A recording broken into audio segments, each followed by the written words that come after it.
y vamos a continuar para hacer el cierre de la reunión de tectónica con una conferencia sobre neotectónica. En el día de hoy es el Día Internacional de la Violencia contra la Eliminación de la Violencia de las Mujeres, así que también antes de terminar aprovecho para invitarlos a una reflexión desde el ámbito científico. Y ahora sí voy a presentar a nuestra última conferencista, que es Lucía Sagripanti, ahí la veo, cuyo título de conferencia es Deformación cuaternaria en los Andes Centrales del Sur, 36 grados sur, 38 grados sur. ¿Existe interacción entre la dinámica del manto y la tectónica actual? Lucía es doctora egresada de la UBA en el año 2015, realizó un posgrado en la misma institución, estudiando el alzamiento y exhumación neógena acuaternaria de los Andes Centrales del Sur, desde la cordillera principal hacia la cordillera de la costa, y su relación con las ingresiones marinas neógenas. Actualmente es investigadora asistente de CONICET, trabaja en el Laboratorio de Geodinámica del Instituto de Estudios Andinos Don Pablo Broeber, y es auxiliar de primera en el área de geodinámica interna, materias de geotectónica y geología estructural y geotectónica andina, del Departamento de Ciencias Geológicas de la UBA.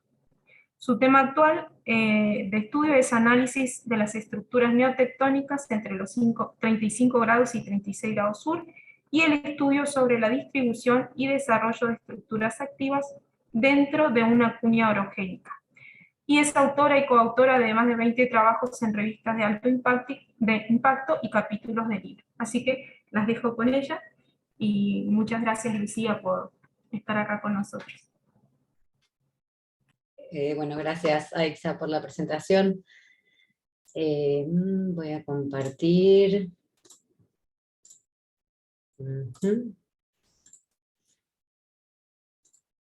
Cualquier cosa díganme si se ve todo bien y si se escucha todo bien, o si pasa algo me avisan. Bueno. Bueno, creo que ahí se está viendo, ¿verdad? ¿La presentación o no? ¿En modo presentación se ve? Lucía, yo no. No se ve en modo presentación, se ve, No pero... se ve. Es verdad, ahora lo veo. Espera, que quiero ver cómo era esto. Voy a dejar de compartir. Creo que lo voy a poner. Te conviene compartir toda tu pantalla y ahí buscar, digamos, la presentación, y ahí la podés abrir. A ver ahí. Ahí está. ¿Y si esto lo tengo que poner? No, ¿no? Uso compartido de pantalla. Si le das abajo al cuadradito ese que tiene como... Bajar el mouse abajo, viste que donde está el porcentaje de zoom, al lado del cuadradito, ese te lo hace grande. ¿Qué porcentaje de zoom? A la derecha, abajo a la derecha. Abajo a la derecha en el zoom, abajo a la derecha. Ahí, el botón que está antes del porcentaje de zoom, ese. Este. No, este no. No, el último de los botones. El último de los botones. Ay, perdón. Al lado del menos. Al lado del menos hay un botón. Ah, no, ese ya lo apreté. A ver ahí. No, ahora se... pero el problema es que vemos la presentación. Ahí. Y ahora ya... Ahí está. Listo. Perdón, juro que lo había practicado, pero no. No pasa nada. Bueno, muchas gracias por la presentación, muchas gracias por haberme invitado a dar esta charla. Espero que se cumplan algunas expectativas al menos y que sea interesante. Pero bueno, como dijo Aixa, yo recién acabo de cambiar un poquito el título, simplemente quedó en que voy a presentar parte de los resultados que venimos publicando y en los cuales venimos trabajando junto con un grupo de trabajo del Laboratorio de Geodinámica que nos venimos dedicando a neotectónica en los últimos años, sobre la deformación cuaternaria en los Andes Centrales del Sur.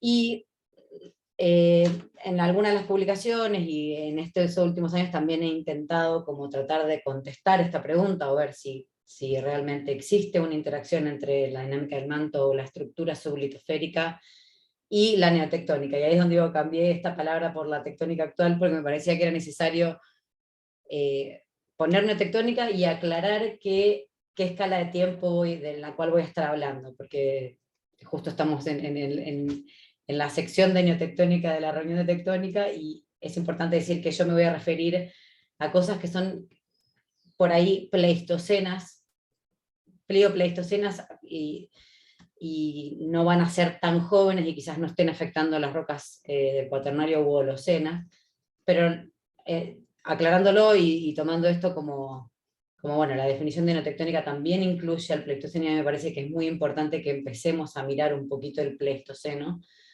porque creo que nos puede dar mucha información sobre qué puede pasar y sobre estructuras que quizás no conocíamos. El grupo de trabajo, como les dije recién, es Bruno Colavito, Ana Astor, Lucía Jagoe, Andrés Folgueran, que también ha ayudado mucho en las discusiones, y he tenido la suerte de tener y de poder hacer muchas colaboraciones con Carlos y discutir muchas cosas con él, y últimamente he empezado a trabajar con Florencia Milanese del IGEVA. Entonces, varias de las cosas que voy a presentar tienen que ver con los resultados de trabajos que hemos hecho en conjunto. Un poco la organización de la charla: va a ser una introducción en donde voy a ubicar un poquito arealmente la zona, algún repaso de antecedentes, pero sobre todo para que les pueda quedar en una filmina las citas y los trabajos que existen al respecto, porque para mí ha crecido mucho la información en esta zona en los últimos años. La geología, para que sepamos qué rocas tenemos y cómo es la distribución de la geología en esta zona. Y después voy a repasar una por una algunas zonas de estudio, principalmente la faja playa de Corría de Guañacos, porque existen nuevos resultados y hemos estado trabajando últimamente ahí. Un breve repaso del plató volcánico del Tromen con alguna mención muy rápida. Unos resultados de la Sierra de Caracura que se publicaron hace 2 años que me parecen muy interesantes, y agregué a último momento algo que les quería mostrar de la fosa de Loncopué, porque justo el año pasado y este año salieron unos resultados de Agustina Pese que me parecían que estaba bueno como mostrarlos. Después voy a hacer como un resumen de lo que se conoce sobre la estructura sublitosférica de la zona, y a lo último un resumen, conclusiones y alguna idea que tengo sobre cómo estaría bueno que sean los trabajos futuros. Entonces, ¿dónde estamos?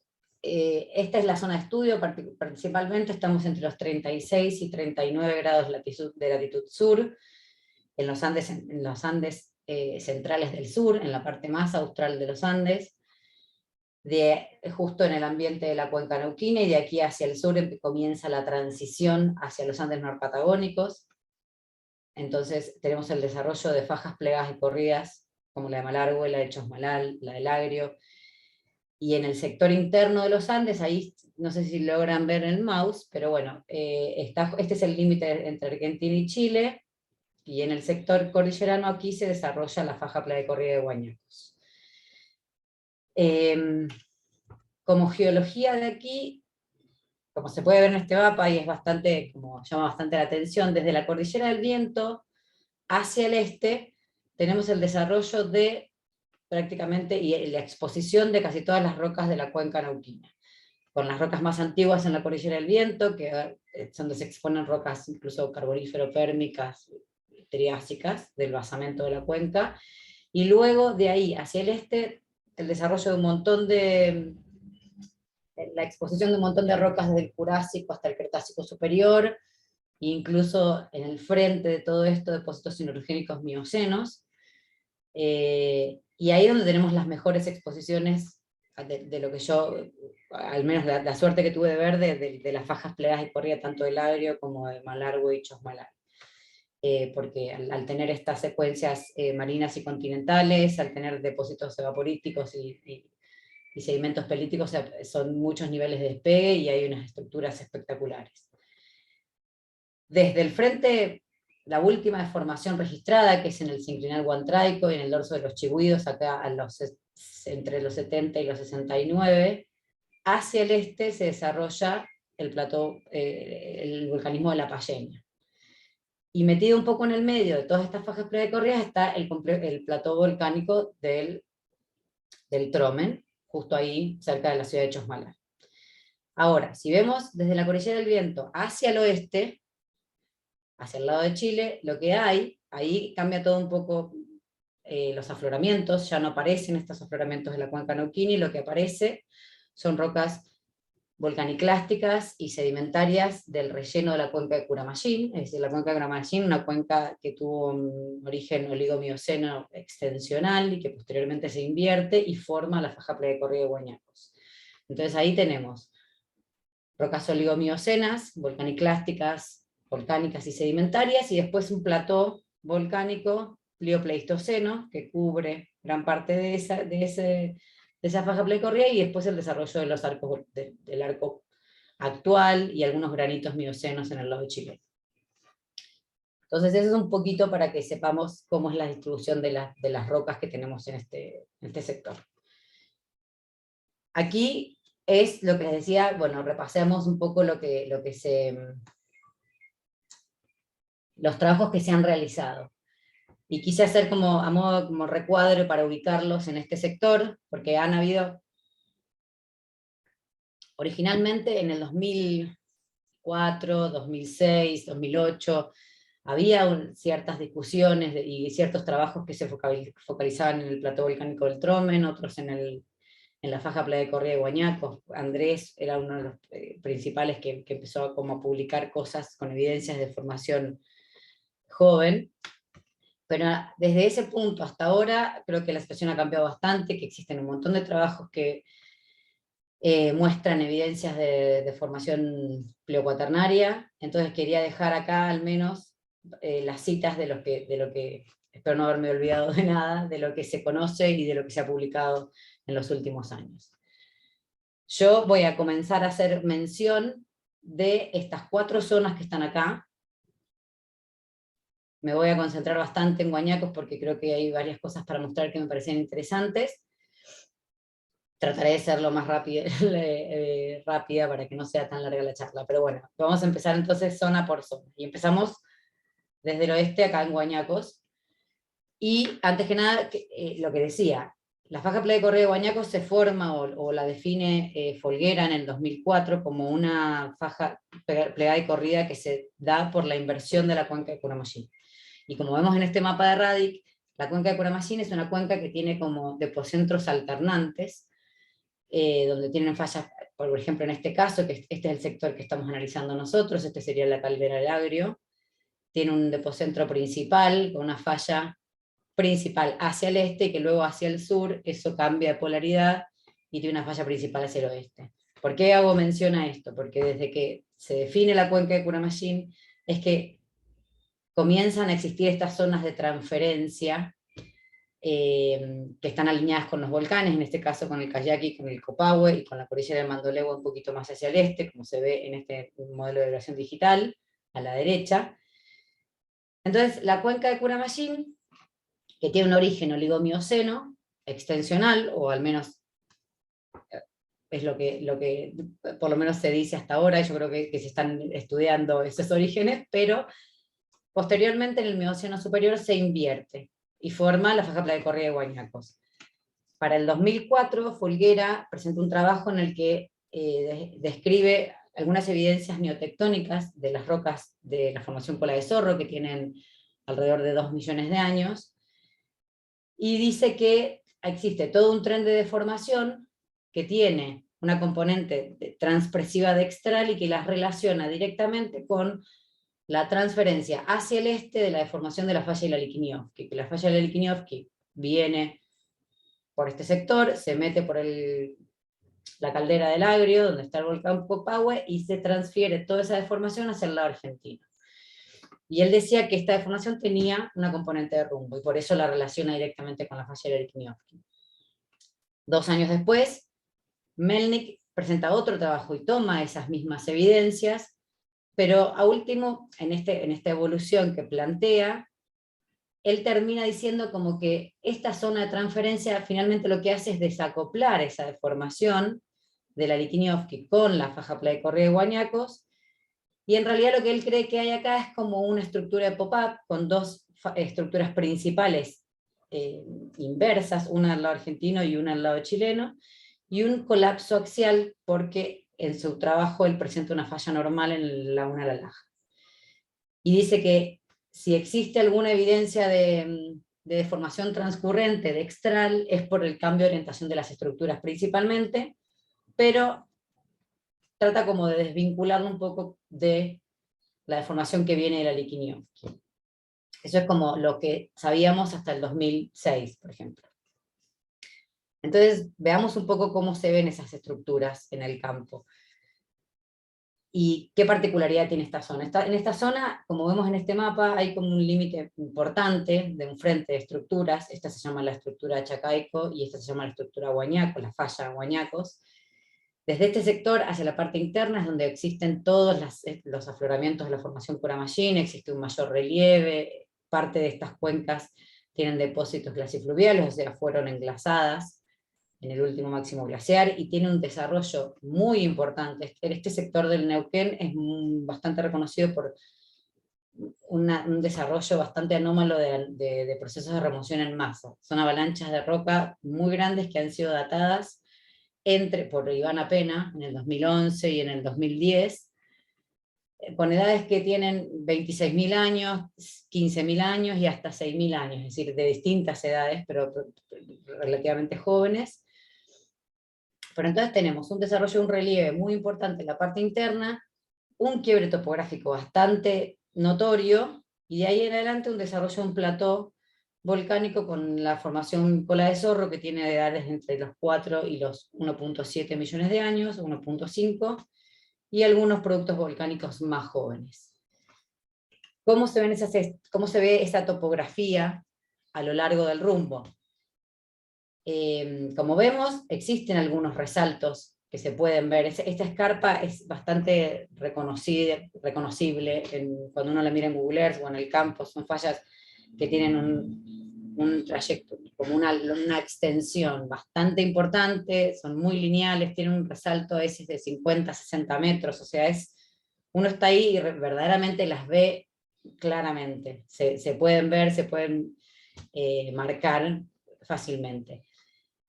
En estos perfiles topográficos lo que quería mostrar es esta idea de qué pasaba con las estructuras, porque tanto Melny como Folguera hacían mención de que las estructuras tenían o componentes inversas o eran fallas normales cuando tenían otro tipo de orientación, y efectivamente este frente que vemos acá, que es la falla de Chacaico, cuando la continuamos hacia el sur, acá se genera un depocentro que se llama Inquimallín, donde hay como una pequeña fosita limitada por 2 fallas normales, y vemos que esta estructura, cuando tiene una orientación, tiene una componente normal, y en el norte tiene una componente inversa.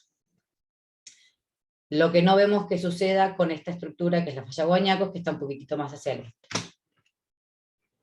Como se ve, por ejemplo, la falla Huañacos, vemos este tipo de rasgos muy lineales, con mallines alineados, con cambios en la incisión, de la incisión en los bloques altos y bloques bajos de la escarpa, con un par de canales abandonados asociados a ello, incisión en la base de la escarpa. Este es como se ve el resalto topográfico de las estructuras.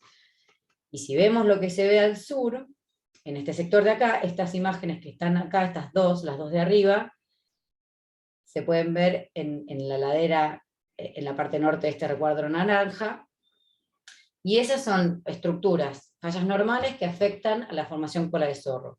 La formación Cola de Zorro en este sector tiene una datación de entre 4 y 3 millones de años, y como vemos en esta foto panorámica abajo a la derecha, hay una falla normal que controla el espesor de la formación Cola de Zorro. Entonces, por un lado, nuestra idea, en el trabajo de Bruno, que sacó el año pasado, nos daba la sensación de que todas estas estructuras son relativamente más antiguas que lo que sucede más al norte. ¿Por qué digo esto? Porque si vamos a esta estructura en el sector norte, que es donde mejor se representa una falla inversa, donde podemos ver bien cuál es toda la secuencia que afecta, y donde tenemos una edad de 1.7 millones de años, y también hay unas secuencias por arriba que están afectadas por esa estructura, entonces esta estructura es más joven que lo que veíamos más al sur. Entonces la primera conclusión que sacamos es que pareciera como si las fallas normales quizás son más antiguas que las inversas que se dan más al norte. Como una, no sé, una observación o una primera conclusión preliminar de eso. En esta filmina lo que le quería mostrar es que en el trabajo de Bruno, en el 2020, Bruno lo que hizo fue hacer como un modelado de esa escarpa, porque es en el lugar donde mejor se puede al menos interpretar un plano en falla. Un modelado Trigier, él en el trabajo hace toda una explicación, no logra obtener resultados tan concluyentes porque siempre tiene como un déficit de masa en el bloque bajo, o no le coincide la topografía. Finalmente termina utilizando las andesitas como nivel, más que la topografía, porque si no parece como que no le resultan, no le dan del todo bien el modelo. Pero lo que quería destacar de esto es que él estima unas tasas de acortamiento de 0,04 o 0,06 milímetros por año para esta estructura que es la falla Guañacos.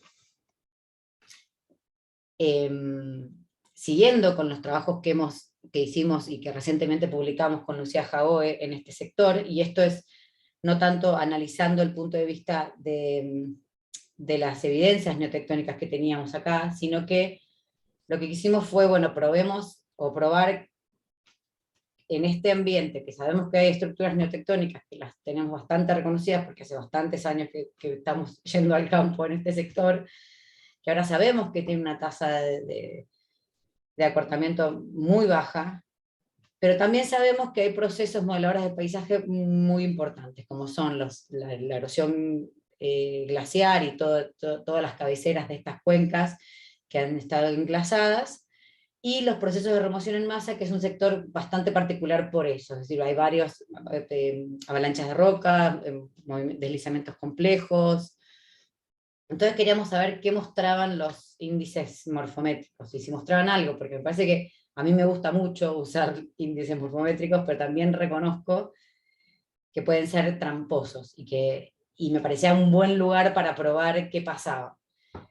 Y justamente una de las cosas que encontramos, que a mí me parece que está bueno, es que cuando utilizamos el perfil de equilibrio del río y la fórmula de pendiente versus área para analizar el índice de empinamiento del drenaje, lo que vemos es que detectamos nick points o zonas de nick points que en casi ningún caso se asocia a estas estructuras que están bastante estudiadas. Solo en este sector de acá, por ahí se pueden asociar estructuras, pero si no, casi siempre están relacionadas o con algún proceso de remoción en masa, o con algún cambio litológico, o con tributarios, porque las cuencas tienen como un desarrollo, por ejemplo, en este sector tienen varios tributarios que llegan. Entonces decíamos, bueno, claro, la estructura es una estructura relativamente vieja, que ya no es la encargada de modelar el paisaje, y todo lo que se puede ver está siendo producido por los procesos exógenos de estos de los que les estaba hablando. Y después lo que hicimos fue analizar el índice Chi. El índice Chi es un índice que se ha empezado a usar en los últimos años, lo que hicieron fue como transformar la fórmula de pendiente versus área en hacerla independiente de la pendiente, valga la redundancia, independiente de la pendiente, porque los modelos de elevación digital, su mayor error está en el valor de la pendiente, en el gradiente. Entonces lo que dicen es, no analicemos más eso, dependamos solamente del área, y utilicemos el índice Chi para analizar el estado de equilibrio de una cuenca, y ver las divisorias, cómo se comportan, es decir, si existe una migración o no, o para analizar un troncal y su estado de equilibrio. En este caso lo que nosotros queríamos hacer era analizar las cabeceras de estas divisorias de agua, porque lo que indica los mapas de Chi es que cuando tenés bajos valores de Chi, esa cabecera o ese límite se comporta como un agresor e intenta capturar a lo que tiene al lado si es que los valores de Chi son menores. Y lo que nos dimos cuenta es que todas las cuencas que tuvieron más del 80% de su área englasadas son las que hoy en día siendo como agresoras, le dice, o como que están intentando migrar sus divisorias de agua hacia las cuencas menores, que son las que no estuvieron enlazadas. Entonces, nada, esto lo quería poner a modo más que nada reflexivo, como diciendo, me parece muy interesante y muy importante siempre detectar cuáles son los agentes modeladores del paisaje que se están teniendo en este momento, antes de usar índices morfométricos y empezar a sacar conclusiones apresuradas, porque puede ser que digamos cosas que sean equivocadas o que les demos más magnitud de las que realmente tienen. Bueno, eso. Y lo último, esto es algo como muy reciente que sometimos hace unos 2 meses, un trabajo con Florencia Milanés en donde hicimos, analizamos rotación, sacamos testigos de paleomagnéticos para analizar rotaciones, también en este sector. Y esto es algo como muy breve porque ni siquiera sabemos si va a salir o no, pero bueno, se reconocieron 2 localidades, una en el sur y una en el norte. La localidad 1 no muestra rotaciones, pero es un lugar que tiene 6 sitios, entonces es un lugar que quedó un poco descartado porque faltan datos y porque no nos parecía muy concluyente los datos que teníamos. Pero en la localidad 2, esta que se encuentra hacia el norte, hay 18 sitios sacados y todos se muestrearon sobre la formación Cola de Zorro y la formación Huañacos, que es un poco más joven que la formación Cola de Zorro, o sea, de 1.7 millones de años y algo un poquito más joven. Y esos testigos mostraron una rotación horaria de 12 grados. Entonces, lo primero, digo, yo que estuve muchas veces en el campo y que la realidad es que no veo estas evidencias de formación de extral transcurrente que originalmente planteó Folguera. Yo veo, es verdad que veo algunas estructuras que tienen evidencia de formación normal, pero que creo que son más antiguas, y veo una deformación compresiva predominante. Bueno, ahora aparece esta rotación, y esta rotación hay que explicarla de alguna forma, y una de las cosas que tomó Florencia como para saber una conclusión en el trabajo, es decir, bueno, retomemos esta idea de esta faja de formación transpresiva de extral que viene de la Liquiñovsky, y termina como haciendo este modelo de pequeñas estructuras, estos lineamientos que se ponen en los cauces que están este-oeste, con pequeñas rotaciones de bloques rígidos en sentido horario. Pero bueno, eso trae como, por lo menos a mí, me trae más preguntas, como diciendo, bueno, bien, hay que explicar esta rotación, y la idea es saber qué pasa más al sur, porque ahora quiero saber, bueno, estas rotaciones se continúan, qué pasa más cercano a la caldera del Agrio, qué pasa incluso en la Liquiñovsky del lado chileno. Nada, bueno, son preguntas que surgen a partir de que van saliendo resultados. Dejemos un poquito de lado la faja playa de corrida de Huañacos, nos movemos un poquito hacia el este, en el complejo volcánico El Tromen. El plató volcánico El Tromen tiene edades, es un plató volcánico que se pone en discordancia sobre las rocas de la faja playa de corrida de Chosmalal, como vemos un poquito en este esquema, en este dibujito que hice. Y las rocas volcánicas del Tromen tienen entre 2.5 a 1 millón de años, y después los productos más jóvenes que están como circunscriptos al edificio principal que está acá en la parte oriental. Y esto es un trabajo que yo hice durante mi doctorado, y la idea era chequear, porque había una discusión entre Galán y Folguera de si existía deformación pleistocena que era extensional o si era compresiva. Entonces fuimos a ver qué se veía en el campo. Empezamos analizando un poco los perfiles de equilibrio de los ríos. Llamaba mucho la atención cómo estaba distribuido el drenaje en la ladera occidental del Tromen, porque no bajaba de una forma radial, sino que eran pequeños cauces que se desviaban, pequeños cauces que se abandonaban, algunos índices de empinamiento, nick point detectados, pero que tenían por ahí, hoy en día lo pienso y tienen más que ver con una cuestión litológica, pero llamaba la atención cómo era la distribución de ese drenaje. Y cuando eso se ve en el campo, resultaban ser alternancias de altos y bajos, donde había rocas volcánicas deformadas, donde se formaban wing-ups de paleocauces abandonados, o pequeños sac-ponds, y llamaba la atención cómo era esa deformación de estos basaltos, que se llaman basalto Chapúa, que acá tenemos una datación de 2.3 millones de años. Entonces, en su momento la conclusión era, bueno, si existe esta deformación, es principalmente compresiva, que abarca esta edad, y se logra definir así, pero son como principalmente compresivas, porque para mí eran anticlinales, que tenían como una alternancia y generaban esta distribución. Nada más que eso. Eso fue el plató volcánico del Tromen. Si nos movemos hacia el norte, tenemos la Sierra de Caracura. La Sierra de Caracura es una estructura que está dentro de la faja playa de Corrientes de Malargüe. Como vemos en este perfil de Fennell, en el 2017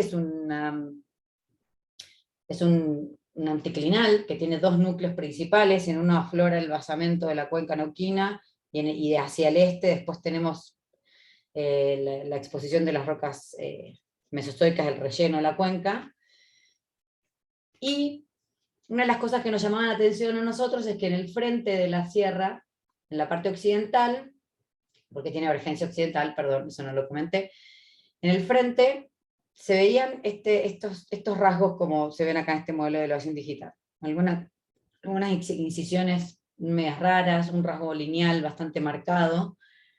Y lo que pasa acá es que hay 4 estructuras anticlinales de rocas cretácicas, o sea, del grupo Neuquén, y cuando empezamos a ver, las primeras veces que dijimos, bueno, vayamos a ver qué se ve acá, alrededor de estos núcleos de rocas del Cretácico superior, muchos depósitos cuaternarios, de distinto tipo, volcánicos, fluviales, aluviales, lacustres incluso. Entonces, bueno, dijimos, vamos a analizar este frente, la parte frontal de esta sierra. A modo de detalle de cuáles son los productos cuaternarios que se reconocen acá, tenemos una colada volcánica que la datamos en 260.000 años, que viene de un cerrito, de un volcancito que está acá, por atrás del recuadro blanco, perdón. Interdigitado, o sea, sobre eso tenemos un montón de depósitos fluviales, conglomerados muy redondeados, con una proveniencia que viene de la cordillera principal. Depósitos lacustres como lo que vemos en la foto, con inclinación, con laminación horizontal, pero por momentos muy inclinado, casi llegando a 20 grados, y en ciertos lugares con mucha deformación interna, como deformación convoluta. Acá estoy yo de escala, o sea, son afloramientos bastante importantes. No hicimos un análisis detallado para saber si estas deformaciones las podíamos o no definir como sismitas, pero sí llaman la atención. Hay varios niveles con mucha deformación. Y lo que sí pudimos hacer, y bueno, para terminar con la litoestratigrafía, sobre esos depósitos aluviales, como tapizando parte de esos depósitos lacustres, donde ya son clastos más angulosos, con una proveniencia más local, es decir, rocas que vienen del grupo Neuquén que está por ahí, y de las rocas volcánicas que rodean la zona. Hay otra colada un poco más al norte, y después unos productos volcánicos que están como muy circunscriptos a la incisión del Río Grande, que el Río Grande pasa por aquí. Entonces, lo que hicimos fue tratar de reconstruir cómo era este cuerpo de agua que había dejado estos depósitos lacustres, o este Playa Lake, y hicimos como una reconstrucción de este cuerpo de agua que se ve acá en la foto en la parte baja, abajo en la filmina. Y ahora, si vemos un detalle de esto, porque queríamos analizar qué pasaba en estas estructuritas que veíamos, porque cuando hacíamos perfiles topográficos, se lograba ver como un resalto topográfico, y nos parecía raro, y también veíamos que había algunas incisiones, unos canalcitos, unas incisiones medias raras, que acá hay un canalcito que viene así, con una incisión bastante marcada, que después tuerce hacia el sur y termina desembocando en el Río Grande. Y en una de esas, en ese cuadro, en este recuadro que está acá, negro, lo que encontramos fue estas dos estructuras, 2 o 3, pero estas dos fallas, inclinando hacia el oeste, como se ve acá, no estoy de escala, con una con un rechazo de 3 metros y una con un rechazo de 2. ¿Y qué están afectando? En esta foto creo que se ve mejor. Acá a la izquierda donde estoy parada, estos son depósitos fluviales conglomerádicos. Estos son unas areniscas rojas, que son como que se nota como que vienen de la erosión de estos anticlinales del Cretácico superior. Y después por arriba todo un material fino, con laminación horizontal, con una pequeña inclinación hacia el este. Todo esto inclina hacia un poquito hacia el este. Y si vemos las estructuras, estas fallas inversas, afectan un poquito a esas rocas, a esa secuencia fina, pero no cortan en la superficie, solo se quedan en la base y se ponen horizontales. Y lo otro que definimos fue esta otra estructura, que si bien no la vemos, por eso acá está puesta como inferida, pero sí hay un cambio notable de espesor de los conglomerados fluviales. Acá hay todo este espesor de conglomerado fluvial, y por arriba tenemos estos depósitos rojizos, y en el lado occidental tenemos solo esta cantidad de depósitos de conglomerados fluviales y estos depósitos rojizos por arriba, inclinando un poquitito hacia el oeste. Entonces, creemos que hay una estructura principal y dos retrocorrimientos, y al verlo en este modelo de elevación digital, nos animamos como a poner una estructura un poquito más extensa, como diciendo, bueno, sí, que siga esto por aquí. Incluso cuando lo queremos seguir un poco hacia el sur, estábamos acá, cuando lo queremos seguir hacia el sur, se siguen viendo algunos rasgos lineales, se siguen viendo algunas modificaciones en las sinuosidades de los canales, justo antes de pasar por esas escarpas. Entonces, pero lamentablemente no encontramos alguna otra estructura que tan espectacular al menos como esa. Pero bueno, creemos que sí es algo que valía la pena como destacar, porque en este sector sí que no se sabía que había algún tipo de formación tan joven, porque esos depósitos son cuaternarios. Y bueno, y finalmente lo que hicimos fue hacer como una pequeña evolución de cómo o cómo pudo haber sido el paisaje, cómo se pudo haber generado este Playa Lake ahí, y que lo que seguramente generó es que las coladas basálticas generaron algún tipo de endicamiento en el Río Grande se tuvo que desviar. Se puede seguir bastante bien como, bueno, posteriormente a los depósitos lacustres hay la depositación de estos los conglomerados fluviales, quizás asociado a esto unas superficies de erosión que encontramos y una incisión del Río Grande, quizás asociada al desarrollo de estas estructuritas o al pequeño crecimiento de estas estructuritas, quizás algún pulso, otro pulso de endicamiento debido a las otras coladas que se ven por la zona, y bueno, cómo es el desarrollo actual y por dónde pasa el Río Grande actualmente. Ahora estábamos en la Sierra de Caracura, acá en el norte, eso es el sur de la provincia de Mendoza. Nos movemos bastante hacia el sur y vamos a ver a la fosa de Loncopué.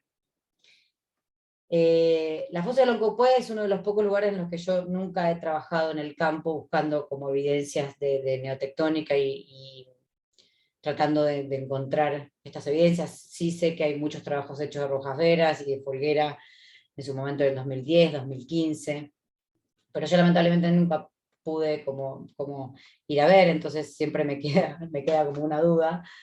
Pero me parecía interesante mostrar, porque justo el año pasado y hace un par de meses, Agustina Pese publicó parte de los resultados de su tesis doctoral, y ella muestra con anomalías magnéticas, con anomalías residuales de basamento y de reducción al polo, cómo se reconoce bastante bien estas anomalías positivas que indican la cordillera de Mandolehue, la caldera del Agrio, cómo la fosa de Loncopué se ve como con una anomalía negativa, lo que indicaría como este relleno, es decir, el hecho de que exista la fosa y diferentes tipos de rellenos sedimentarios. Ella dice que que hay como un indicio de estructuras este-oeste que podrían estar mostrando como estructuras del basamento de la cuenca neuquina por debajo de la fosa. Y lo otro que dice que me llamó la atención y me pareció interesante es que solo de las estructuras que están definidas, a un lado y el otro de la fosa, solo la oriental es la que demuestra como un cambio entre anomalías negativas magnéticas y anomalías positivas donde está la faja predecorrida y el agrio. O sea que hay un nivel, hay un límite cortical solo en la margen oriental de las estructuras propuestas para la fosa del Oncopue. Y es un poco más o menos lo que se ve, acá lo que hice fue hacer como perfiles SWATs para ver cómo se veía la fosa, es bastante espectacular cómo se ve, y este es el límite que ella dice, esto es un límite cortical importante que no se ve tan bien en la falla normal propuesta para la ladera occidental. Y el trabajo que sacó hace un par de meses en la Raga, lo que hace es un perfil magnetotelúrico 2D, y reconoce, esto es de donde están la A mayúscula, la B mayúscula y la C mayúscula, dice que son bajos de resistividad, que justo coinciden con las laderas, con aspectos que delimitan la fosa, y que el punto C está representando la faja predecorrida de agrio, perdón. Y que estos, la A minúscula, la B minúscula y la C minúscula, lo que indican son lineamientos que ellos pueden reconocer, y que justo tanto A como C se reconocen o coinciden exactamente con las fallas normales propuestas como límites de la fosa del Oncopue en el trabajo de Folguera del 2010. Nada, me parecía como interesante mostrar eso, porque fueron justo resultados que salieron hace poco de la fosa. Entonces, bueno, esta es la misma filmina que mostré hace un rato. Solo hice hincapié en lo que pudimos publicar y aprendimos de la cordillera de la Sierra de Caracura, lo que hace un tiempo dije del plató volcánico del Tromen, lo que hemos estado publicando de Guañacos, lo que salió hace poco en la fosa del Oncopue. Existen más trabajos, sobre todo el grupo de los franceses, Messenger, Galán, Nivier, que ellos plantean bastantes estructuras con evidencia neotectónica. Reconozco que ellos plantean una en la parte oriental del Tromen, que la verdad no hemos tratado de buscarla y no la encontramos, no sé si verdaderamente existe una estructura neotectónica en la vertiente oriental del edificio del volcán Tromen, pero bueno, son trabajos que existen, que se han publicado y que plantean ciertas discusiones. Dejando de lado lo que se ve como en la superficie, tratando de ver un poco qué se ve en profundidad, les voy a repasar los trabajos que se conocen sobre la estructura sublitosférica de este sector, comenzando por uno que fue, para mí, fue bastante como renombrado y famoso, que fue el de Burd, el de Aurora Burd en el 2014, donde ella presenta datos magnetotelúricos 3D y detecta una anomalía estenosférica, que tiene un origen muy profundo, entre los 300 y los 400 kilómetros, y los relaciona como con el impacto de una pluma en la corteza inferior, a los 33 kilómetros de profundidad. Y dice que esa anomalía mantélica tiene un cuerpo principal más profundo, el que está acá en la parte oriental, por debajo de Aucomahuida, y hacia el este, que le dice Deep, y uno más somero, que se llama Swap, justo por debajo del Tromen y de la Sierra de Caracura. Paralelamente, también 2 años antes, PECISEC había propuesto un desgarro en la placa de Nazca, justo donde dice acá en esta línea el slab tearing, diciendo que la parte sur de la losa de la placa de Nazca estaba desgarrada y tenía una mayor inclinación que lo que tenía hacia el norte, y eso PECISEC sí, lo presenta a partir de datos como sísmicos, como de perfiles sísmicos. Estos son cortes para ver estas anomalías magnéticas. El de acá abajo va desde el Tromen hasta la Aucomahuida, así en esta dirección un poco sureste, donde se ve la anomalía profunda, Deep, y esta es la Swap. Y este otro corte que va un poco así noreste, solo vemos la más somera, y como están justo por debajo del Tromen, y bueno, justo ahí donde dice Brunos Field Area es como Caracura. En el 2018, Ana Astor hace un análisis con datos gravimétricos y magnetométricos y detecta una anomalía magnética bastante importante, circular, de hasta 200 kilómetros de diámetro, con dos máximos muy importantes, este que está en la parte norte y este que está un poquito más al sur. Y lo que quisimos hacer fue, a raíz de eso, ella lo interpreta, que dice que los datos de la anomalía de Bouguer se pueden interpretar como un cuerpo de mayor densidad, que está como intruyendo la corteza media, dice que puede ser que llegue hasta los 17 kilómetros, más o menos el techo de esta anomalía, y lo interpreta como un cuerpo lacolítico en ese sector. Entonces lo que queríamos saber es, bueno, ¿qué pasa en la superficie con esto? ¿Está generando algún tipo de alzamiento, algún tipo como de abovedamiento, me sale, pero no sé si es esa la palabra. Pero bueno, queríamos ver que si había alguna respuesta superficial a esto. Analizando los perfiles SWOT, que son estos 4 que se ven en esta imagen, vemos que esta anomalía, la del sur, sí tiene algo de respuesta en la topografía, esta que está en el norte un poco menos. Pero lo que nos llamó la atención es que ya había sido propuesto anteriormente por Nivier en uno de sus trabajos en el 2013, que existía una migración hacia el sur del valle del río Colorado. Justamente son estos paleocauces que van desde 5 hasta 1.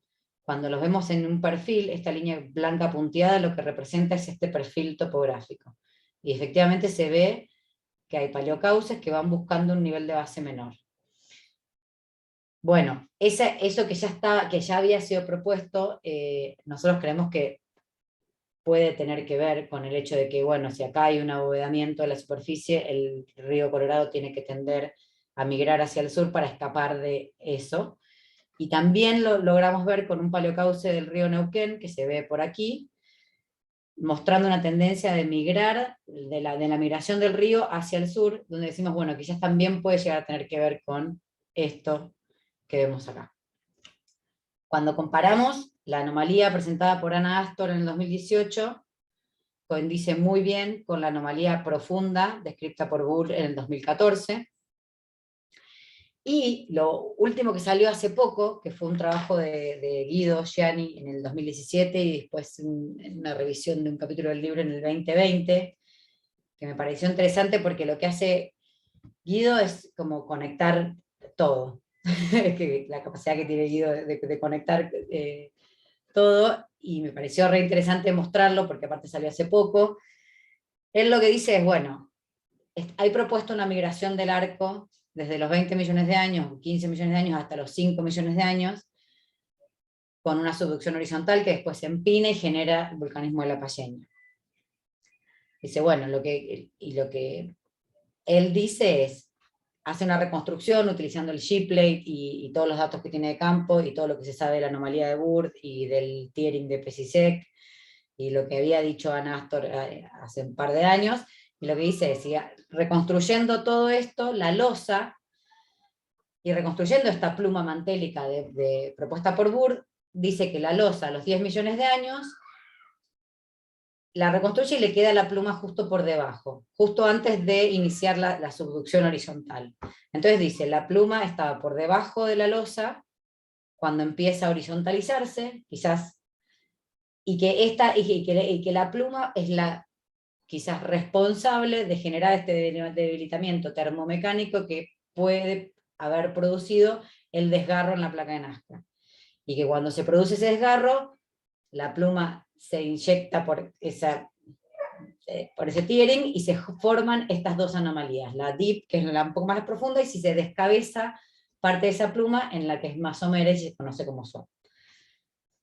Bueno, nada, me pareció interesante porque él como que trata de conectar todo y creo que valía la pena mencionarlo.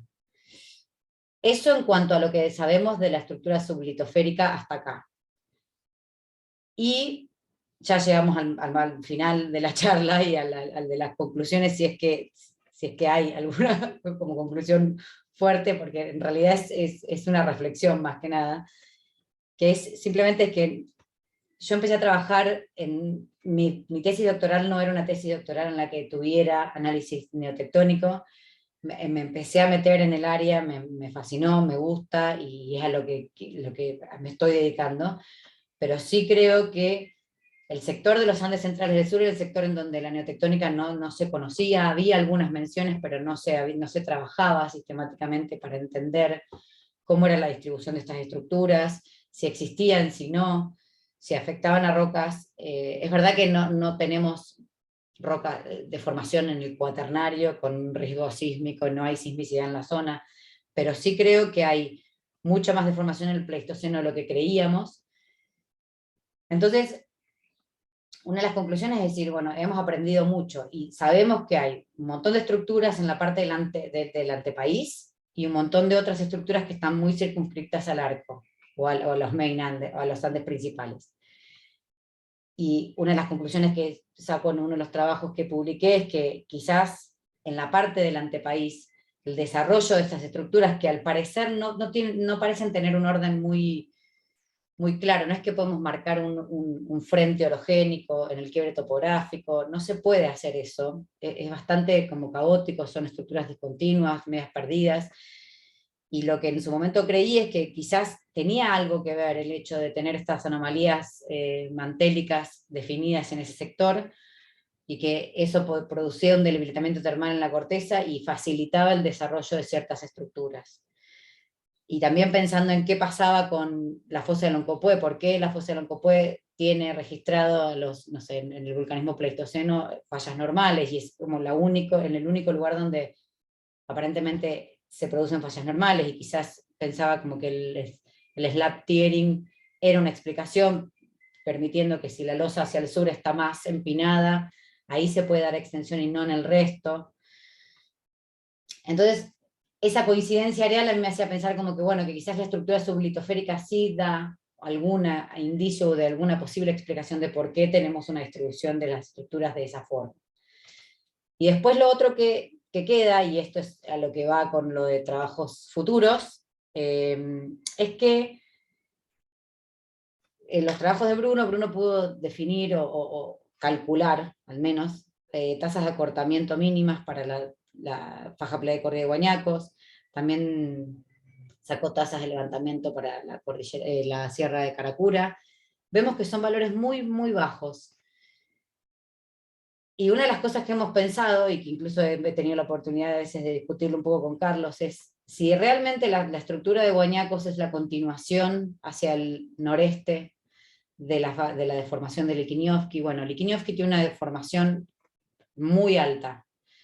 Incluso el año pasado salió un trabajo que creo que hasta le pone un valor de 18, no de 13 como está en este mapa, o de, bueno, pero es unas tasas de acortamiento muy altas. Entonces, si es verdaderamente la faja playa de Córdoba de Guañacos una expresión en el lado argentino de esta deformación, tenemos que poder explicar qué pasa. Y a mí todavía me quedan dudas de cómo explicar esa conexión, de cómo explicar las estructuras.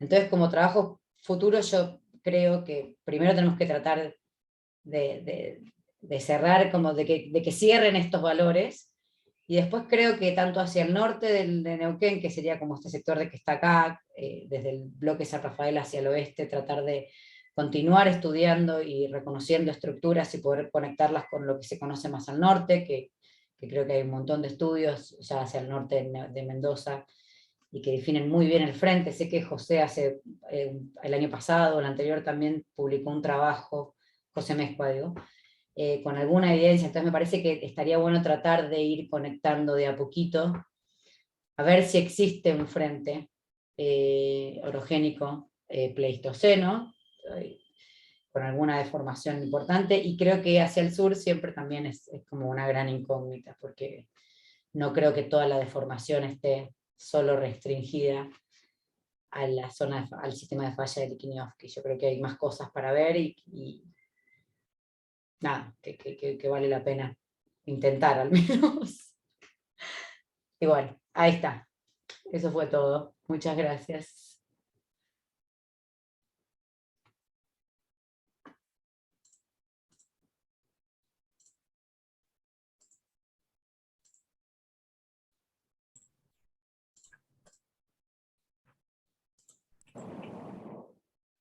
Bueno, muchas gracias, Lucía. Re interesante el trabajo, la verdad.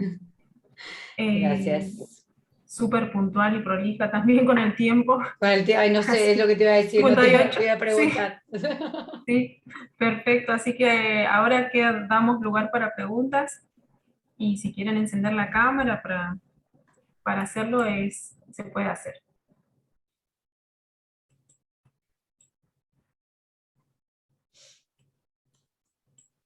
Hola Lucía. Bueno, muy Hola. linda tu charla, muy, muy interesante. Me pongo al día con algunas cuestiones geomorfológicas de un geólogo de basamento. Te quería hacer una pregunta. Ahí en la zona de la faja plegada de Guañacos, lo que son Ujú. los arroyos Lileo, Guañaco, el Revileubú, todas esas estructuras que son bien transversales, ¿son zonas extensionales? Mira, justo eso fue algo que rescaté del map para ese último trabajo que presenté, que justo mostré que sometimos con Florencia Milanese. En la hoja geológica de Andacollo están marcadas como lineamientos, como inferidos, y dicen que son estructuras, pero no aclaran de qué tipo. En el campo no se ve nada, es decir, algo como que yo creo que si es que lo vieron es porque tenían los ríos este-oeste muy equidistantes, muy paralelos entre sí, y creen que son estructuras como antiguas o de basamento, y que fue lo que tomamos para decir, bueno, si hay que poner pequeños bloques rígidos que tengan rotación, quizás hay que retomar esto. Pero la realidad es que yo siempre los había desestimado porque no veía nada. Claro. Porque, y después la otra cosa, donde está el Cabeahue, Copahue, toda la zona de esa volcánica, también es una zona extensional, ¿no es cierto? Pero dirigida a noreste, que vos le llamás zona de transferencia. Exacto, esa la definieron para cuando tuvieron que definir los depocentros de la cuenca de las cuencas de Curamachín, que tiene como 2 o 3 depocentros, siempre toman, porque en el trabajo de Radic lo que él dice es que el espesor de la cuenca de Curamachín va variando, tiene espesores máximos hacia el este en algunos lugares y espesores máximos hacia el oeste. Entonces él decía que necesitaba zona de transferencia para poner como emigrávenes alternantes. Y esas son las zonas de transferencia que él plantea. Claro. Y más al norte, la zona de nevados del Hay otra, Chillán, sería la otra, exacto, que sería está la como otra. conjugada, digamos, o sea, tiene rumbos Exacto, de este tipo, así cruzados. exacto, Ah, está exacto. bien. Que es lo que dicen que toman como la línea. Justo esas zonas tienen siempre 3 volcanes alineados. Claro, No, la del Chillán no tiene una caldera del agrio como tiene la del Copahue. El Copahue en algún momento se propuso como que era un pull apart, por eso decía como que tenía un origen medio transtensional, pero sí existen esas zonas de transferencia que originalmente las usaron para definir los depocentros de la cuenca de Curamachín, y que después los retomaron para hablarle de las estructuras que fueron más jóvenes. perfecto. Gracias, muchas gracias. No, de nada.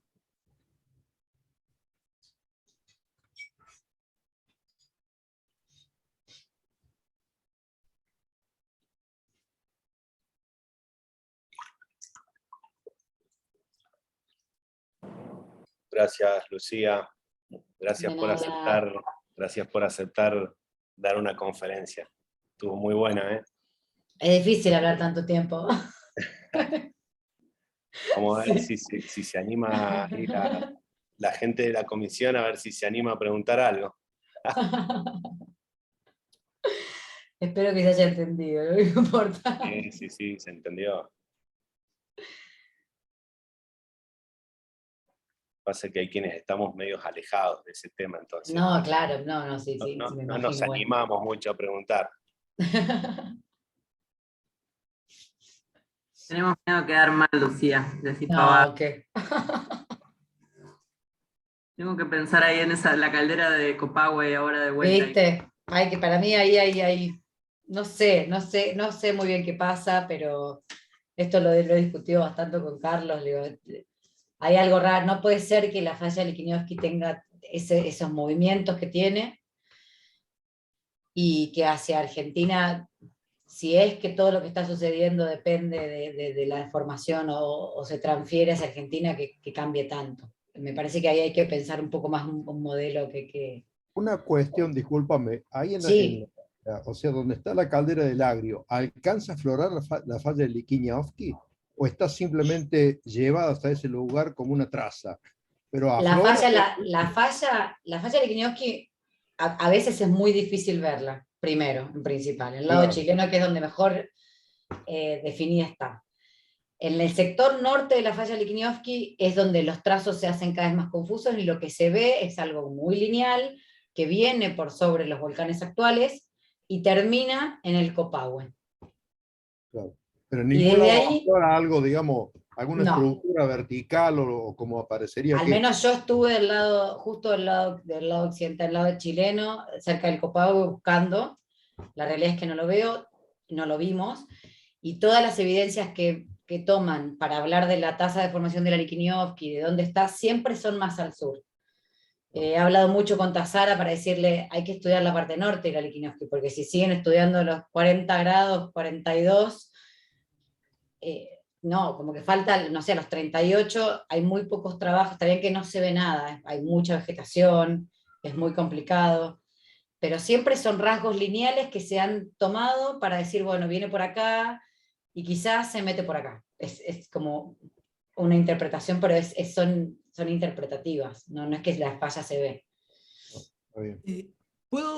Perdón, no estoy en audio porque acá es un lío con mi nena, pero mire, hay un montón de trabajos respecto al extremo norte de la Liquiñoski bastante modernos. Y hay un par de conclusiones que quedan claras. Primero es que al sur de Copahue se genera un splay tremendo, una subdivisión de fallas secundarias que van canalizando la deformación de rumbo, y en su momento, y cuando generan resaltos o zonas de acomodación, se generan las ubicaciones de los depocentros volcánicos hoy día activos o parcialmente activos. Eso queda bastante marcado. Y que a la altura de Copahue ya como que es, como dice Lucía, ya la Liquiñoski como que se desfiguró totalmente. Copahue sería casi que, o sea, habría que forzar mucho para llegar a trasladar la Liquiñoski hasta la altura de Copahue. Y por cierto, nada, a pensar en la estructura de la caldera del Agrio como una cuenca pool aparte es medio complicado, disculpen, es medio complicado, y creo que es mucho más sencillo explicarlo con un colapso volcanotectónico, y hay ejemplos espectaculares en Italia, caldera de Fegi, etcétera, que colapsan de la misma forma y se obtienen formas muy, muy similares a las de la caldera del Agrio. ¿Y a qué me refiero?